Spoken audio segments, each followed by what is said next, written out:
Hello everyone, welcome back to the design of machine element tutorial. Today we'll be starting with the new unit, that is the ergonomics and aesthetic consideration in design. So let us start with the unit. Here is the content which we are going to cover in the today's lecture. We'll see the introduction to the ergonomics.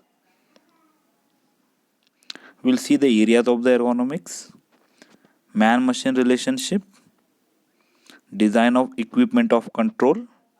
So this is what the content which we are going to study in the today's lecture. So let us start with the introduction of the ergonomics. Now what exactly the ergonomics means? What is the exactly concept of the ergonomics? See, ergonomics, we can define it as the relationship between the man and the machine. Okay, it's a relation between man and the machine, and the application of the anatomical, physiological, and the psychological principle to solve the problems arising from this relationship. Okay, so basically it is consist of the solving the problems between the man and the machine. Okay, this is what the definition of the ergonomics.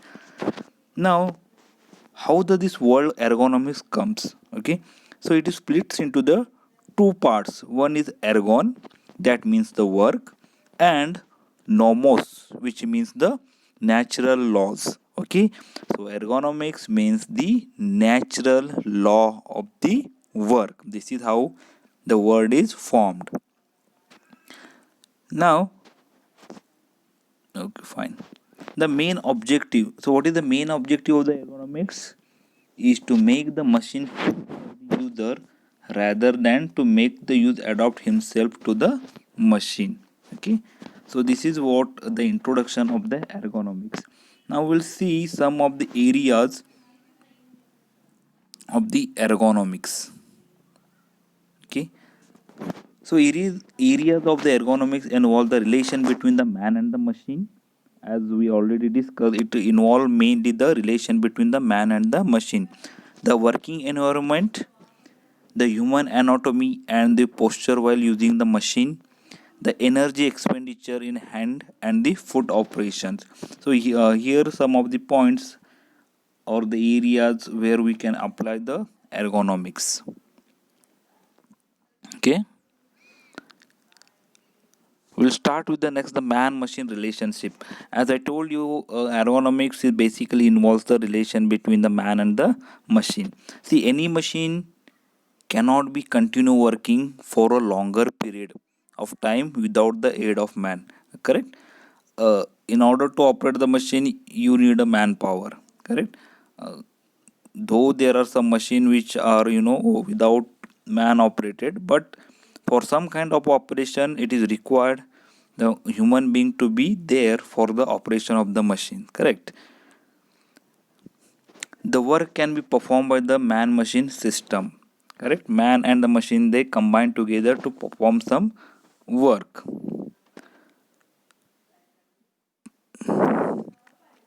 Hence the man machine system may be defined as the combination of the activities between the man and the machine to get the desired output. Correct. If suppose there is some machine, correct, there is a raw material. For example, you are familiar with the lathe. Correct. This lathe is the machine.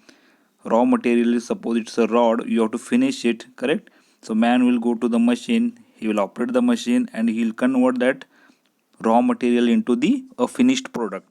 This is how this man machine relationship goes. Okay.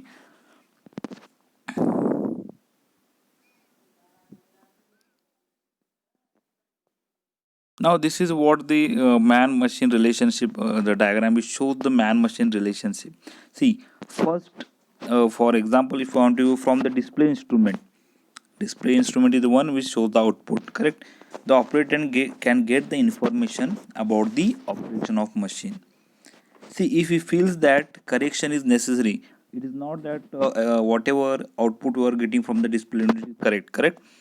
There may be some error in the operation, so that the output may vary. Correct. Now if he feels that there is a correction necessary, then can be corrective action can be taken. The corrective action of the man alter the performance of the machine. Obviously, correct. Suppose if there is some error, if we remove this error, so we'll get the better output, of course, correct.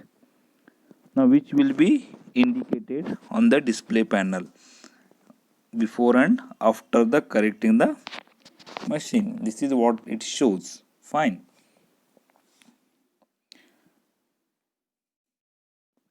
Next topic is design of equipment for control. Okay, the communication system consists of the control equipment devices, correct. Yes, of course, which may include the graduated dial. Okay, dial indicator, like what is dial indicator? If suppose there is a dial, there is a pointer, so this is we call as a dial indicator with the help of a die. The communication system consists of the control equipment device. Okay, as I told you, the type of and the size of the control device is selected depends upon the following numbers of factors. See, if you want to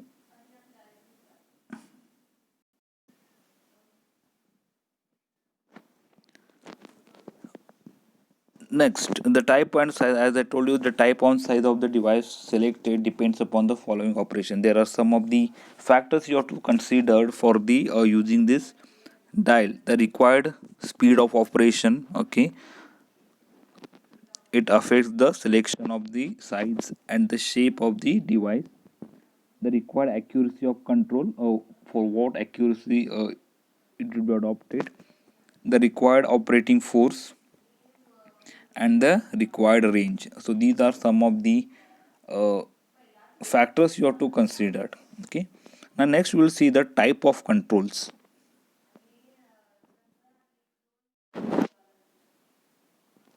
Types of controls, there are different kinds of controls are there. For example, hand wheel, small crank, knob, joysticks. These all are the control elements, okay, which can be used for the operation. So that's what I told you: hand wheel, small crank, round knob. We operate by the hand. Some of course dimension like the diameter and all. Joysticks, like lever, joysticks consist of lever, push buttons. So here I have shown the diagram, like push button, pedal operated, hand wheel. Okay, so these are some of the type of control which can be implemented. Thank you.